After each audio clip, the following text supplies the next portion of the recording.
from our Main Street newsroom, this is 2 News Live at 3:30. Live look at the Colorado River, where federal and state officials are finalizing a decision on water usage for the river as Lake Mead and Lake Powell hit record lows. And then a live look near Beaver right now, where flooding has led to thousands of dead fish lining the shores of Minersville Reservoir. We will take a deep dive in this conversation with Division of Wildlife Resources in just minutes.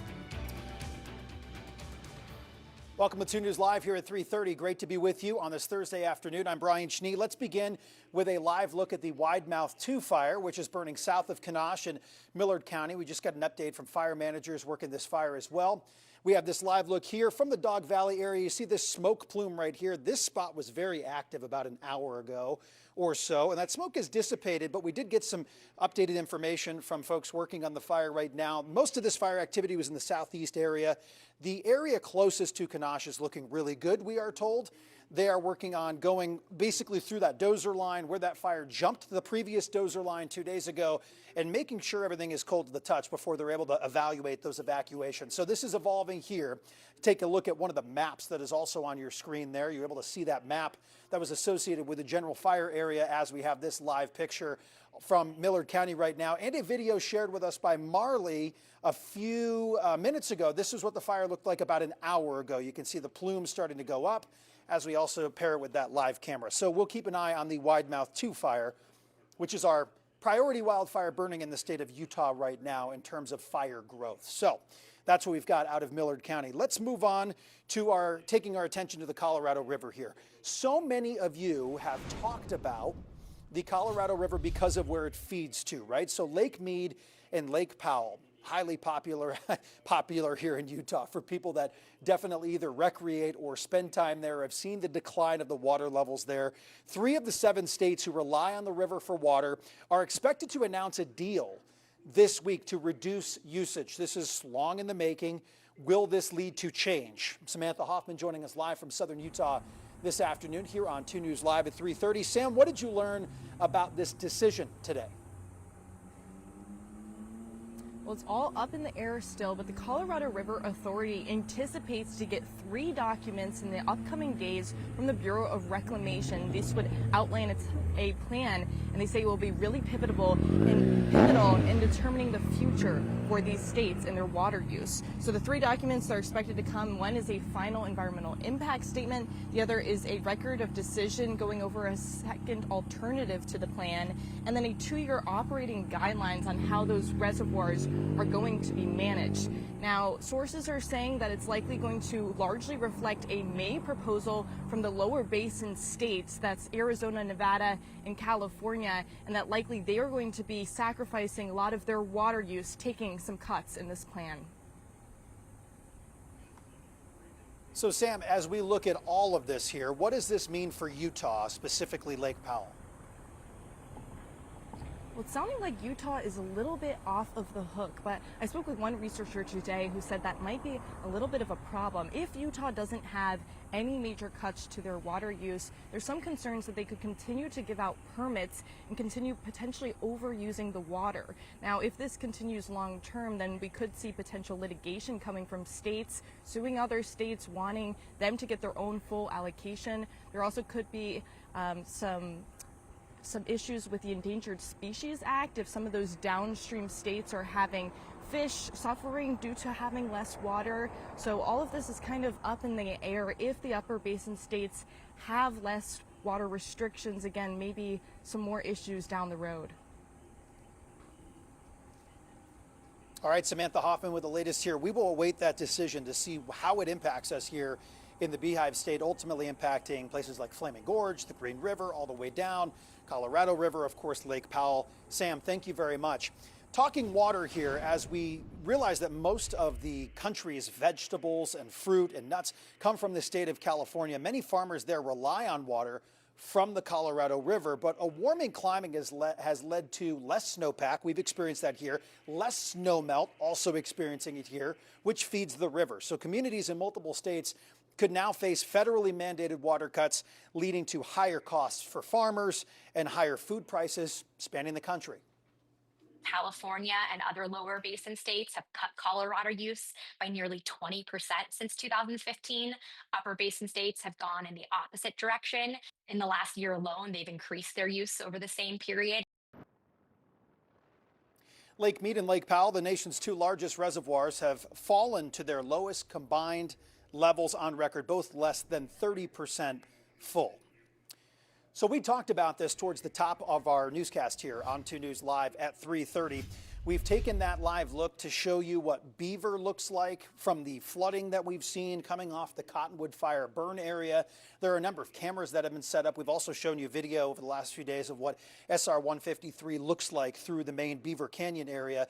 And if things weren't really bad enough for folks that lost their property and lost their livelihood and the ski resort up there, for example, but the road, that is a big problem. You can see this creek that is right next to the road, and this water level has varied over the last week or two, with a number of those different monsoon storms bringing a lot of water in a short amount of time to the burn scar. And it also had other impacts to the Minersville Reservoir downstream. We've been seeing a lot of your pictures about the dead fish, the dead trout, specifically at Minersville Reservoir. So we're happy to have Nick Braithwaite, Southern Region Aquatics Biologist with Utah Division of Wildlife Resources, kind enough to join us this afternoon for a quick conversation here on this topic. We've seen the pictures, Nick. So what type of fish were impacted, how many, and how did this happen? Yeah, so it was mostly rainbow trout, almost all rainbow trout. So they were impacted. It's mainly oxygen levels that got the rainbow trout. There are other warmer water species in the lake that can handle the lower oxygen, but the rainbows couldn't handle it. I should say a portion of them couldn't handle it. We estimate maybe 2,000 to 3,000 dead trout, and we stock, to give you an idea, we stock about 30 to 40,000 rainbow trout annually in the lake. So not all of them died. There's still fish in there swimming around, feeding, acting normally. But basically, after the wildfire and the heavy monsoon storms, it washed a lot of debris and ash and sediment into the reservoir. And conditions were already rough with the drought we're having and the warm temperatures. And it was just enough to push some of those fish over the edge and kill them. So, Nick, what happens next here, and what does this mean for restocking, if that's something you've ever done there? I'm not quite sure of where Minersville fits into your rotation, if you will. Yep, yeah, so we stock Minersville every fall with 30 to 40,000 rainbow trout. We're going to monitor the situation. Depending on future flooding conditions over the next few months, we could lose a lot more fish or maybe hopefully not very many more fish. And based on what happens over the next few months, that's how we'll determine how many fish we stock in the fall. What should happen is over the next year or two, that vegetation in the burn area will come back. And once that vegetation comes back, then the flooding risk really goes down, and then we don't have to worry about the fish as much. All right, Nick, thanks for touching on this a little bit. There's been a lot of conversation about it. Of course, we've seen the photos and the videos, and we're waiting for nature to kind of take its course here and see what the next couple months look like. Thanks for joining us here on 2 News Live today. Continuing our conversation on this, we've seen a number of different stories related to our wildlife here over the last couple of weeks. So we're going to head over to the Content Center and talk with Megan about some of those things. We've shown you recently the bear in Ephraim. But now we found out in Nevada, they've got a different way of maybe doing things. They're using dogs when it comes to these bears? They do, yeah. So the Nevada Department of Wildlife has 2 dogs named Banjo and Badger that they use to chase, bark at, or sometimes even nip at bears that are becoming too comfortable around humans or neighborhoods. So we'll flip through a couple photos here. These dogs were actually bred near Finland and Russia, specifically to condition bears to be more wary of humans. So kind of an interesting approach. Another story we shared with folks last night on 2 News at 10 o'clock, that is your second tab here, not related to animals, but something that we've seen here with a rideshare driver. What do we have on our website right now? Yeah, this rideshare driver was punched 7 times by a man after he returned his wallet. So he actually had a dash cam in his car that captured the entire incident. So you can watch that video on our YouTube page or on our homepage right here. And why don't we pivot to the other monitor right here? This video is from yesterday. Buckskin Gulch is one of the most highly traveled, unique, long slot canyons in the entire country, and that wash is just north of it. and this is what was coming downstream. Yeah, the flash flooding has been intense over there. The National Weather Service issued a flash flood warning last night. They called the conditions dangerous and life-threatening, which you can see why based on how fast this water is rushing. All of this found on our website, also on our YouTube page, Yes. right? So if anyone needs to catch up on a lot of these videos, this one particularly is on our Instagram page where you can see a lot of these videos as well. Yeah, exactly. Megan, thank you very much. Staying in southern Utah, we're talking about Brian Head Ski Resort. The U.S. Forest Service is considering an expansion plan for Brian Head. They've talked about this over the last few years. The plan includes adding an additional 1,600 acres. If you have been up there, that would be a significant increase for the Brian Head area. They need to use a special use permit boundary to get this done. The Forest Service is going to collect the public feedback for the last about 90 days. Details on those public meetings are pending. Let's head live to an event happening right now in Harriman. This is 2 News Live, so let's give you a live look if we can. I'm just told we don't have it, so let's talk about it. Leaders there from Salt Lake Academy just held a ribbon cutting for some new soccer fields there, and that is one of those things that we will hope to bring you on 2 News at 4 o'clock. We will move on to a live look from the University of Utah, if we have that, where the university is making it easier for students to find scholarships. They've created an integrated scholarship platform called Scholarship Universe. You can see that live picture there on your screen from one of our UDOT cameras that is nearby the university. Some video from the campus here. There's currently more than 2,200 scholarship opportunities in that system right now. And the U says they came up with this idea because students often didn't have the time or even the resources to find and apply for scholarships that they qualify for. So in turn, they're trying to make it a little bit easier here with Scholarship Universe. Back in our universe here in the newsroom in downtown Salt Lake City with meteorologist Chase Thomason here. Brian. Chase, great to have you with us as always. Boy, things look a little bit more quiet today compared to the last few days where it's just been blobs of green here on the radar. What do we have going on right now? Some spotty showers, but nothing compared to the last couple of days. Drier air has been moving in, but we still have a little bit of that leftover moisture. With the hot temperatures and because of our terrain, we get some of these pop-up thunderstorms. The majority of Utah, very quiet, very warm on this Thursday, but we're seeing a couple stray showers over the Oakers, especially towards Eagle Mountain and Saratoga. The high Uinta seeing some spotty storms, but nothing compared to yesterday. That flash flood threat is basically over for our friends down in southern Utah, so drying out after about 2 weeks of some heavy monsoon afternoon thunderstorms lately. We just showed that video from the Buckskin Wash area leading down through Kane County. Did you see any other activity yesterday too? Yeah, saw some Kane County flash flooding, a lot of those riverbeds, a lot of those creeks, a lot of those slot canyons as well. Very dangerous weather yesterday. Bryce Canyon picking up over 2 inches of rain in about a couple hours. So a lot of water, and that's why we have those beautiful canyons down in southern Utah.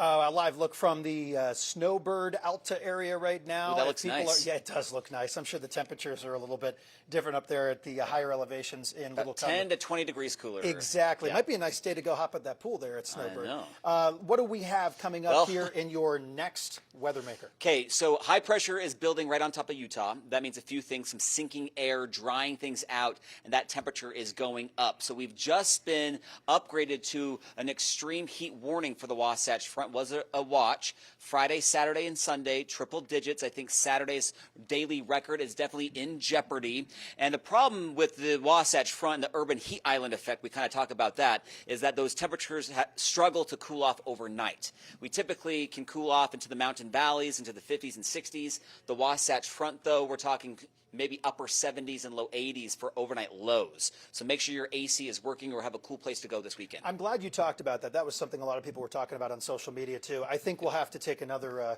another deep dive into that. Sure. Thank you, Chase. We'll see you coming up on 2 News at 4 o'clock. A live look from Deer Valley right now. Oh, that looks so nice. The temperature is obviously a little bit cooler at higher elevations as we leave you with that live look from the Wasatch back. Still ahead here on 2 News Live at 3:30. There is a portion of the Ogden Valley that will be experiencing some issues tonight as it pertains to power. It is a planned outage. We have the information you need to know about this outage coming up with the folks from Rocky Mountain Power. We'll be right back.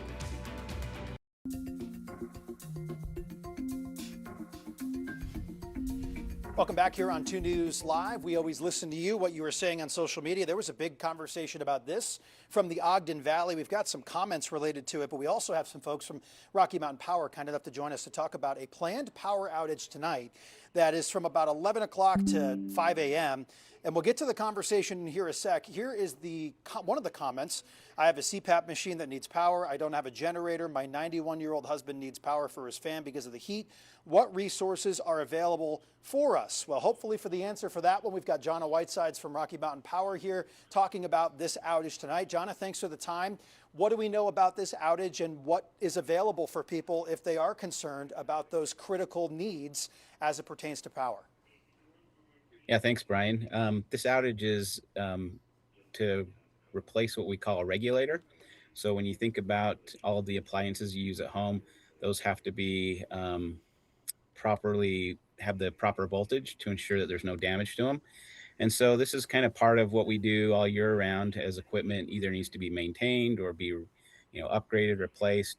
Part of that happens to be this regulator in the substation that's up there in Eden. And so we've got about 3,500 customers who are being impacted by this. Luckily, we were able to plan this overnight. So, and Chase can back me on this, but I think it's going to be low 70s, high 60s overnight. So hopefully that'll keep people a little bit comfortable. With people with medical equipment, we've always recommended that they make a plan with their provider, that if they do have an emergency, that they should contact their local emergency management officials. A lot of times there are either programs through those county emergency management programs or in conjunction with their local health departments. Rocky Mountain Power, we're in the business of doing power. And so we don't have, individual generators or things for people. But one of the things we do try to do is notify people as soon as we can about these planned outages. This one, we sent the notice out to these 3,500 customers yesterday at 10 a.m. And we also have our customer service 1-800 that customers can always call if they have any questions, and we can help direct them to maybe where they need to be if they do have those medical needs. John, I'm glad you brought up the how you notify customers. That was our next question here from Teresa. And this comment came hours ago, but we were informed of this about an hour ago. It's kind of hard to plan accordingly when out of town. Sensitive items are on timers. And how do we learn locations? So how do you notify customers? And this is a unique one. Some people are out of town for summer vacations and stuff like that, and they are concerned. What's the recommendation here? Yeah, I think part of the confusion was that this was posted, this outage, on a Facebook group that looked like it was a post from us, but it wasn't. Typically, when we have a planned outage, a customer will get either an email, phone call, or text, depending on how they signed up to receive alerts. And so, again, if it was affecting this customer who said they just found out about it an hour or so ago, they're probably not part of this planned outage. So again, we always encourage people, hey, update your contact information so that you can get those in a timely manner. Typically, when we're doing something that is kind of outside of this, with a regulator, it's kind of important to get it done right away, which is why we are, less than 48 hours. But typically, we will notify customers 2 to 4 days in advance when we're going to be doing work on their, on their system. And again, it is just part of maintaining a system. Maintaining to ensure there's reliability, that things are in good working order. We do know that heat has always been a concern of people. And so again, unless there's an absolute emergency, we'll try to plan those accordingly so to have the least impact as possible. John, I'm glad you brought that up. I've stressed it every time we've talked about these outages or planned outages. You need to have your account up to date with your latest contact information. And that is something we can't stress enough, hopefully sharing that on your behalf. Thanks for joining us this afternoon to talk about this one. And always a good reminder to make sure your information is correct when you are signing up for some of these critical utilities. Jonna Whitesides with Rocky Mountain Power joining us here on 2 News Live at 3:30. Thank you again, Jonna. Another thing we've been hearing about power-wise is actually the bill. And this is out of Tooele. Some folks are talking online about some higher electric bills. In another Facebook group, some folks were talking about this, saying that the bill doubled in the last month, despite not running the AC. Another post from a group here in Tooele saying they're seeing, we're also seeing this in other cities as well. So what are some of the ways that you can keep cool without breaking the bank? Well, we've got some suggestions for you as we're able to take a live look from the Tooele area. You can raise your thermostat settings by a few degrees when possible, perhaps when you're leaving the house here, as we've got that live look from main drag there in Tooele. Use fans to supplement cooling. Change your HVAC filters regularly to improve the efficiency there of your system. I always set that alert on my phone when to change my filter. Sometimes I snooze it, but I really shouldn't. And of course, seal the drafts around your doors and your windows. And some more tips here as we take a live look from one of our roof cams here in downtown Salt Lake City. Keep your blinds and your curtains closed during peak sunlight hours. Hold off using your oven, your dryers, dishwashers until later, cooler times of the day, so early morning, late at night. And then Rocky Mountain Power always says look for those rebates and energy-saving resources. You might want to look into that smart tech for your thermostat that can help you balance cooling and energy use. So coming up on the other side here, we will talk with Jim Spiewak a little bit about some of the fires that are in Oregon right now and how Utah fire crews are heading that way. We'll be right back.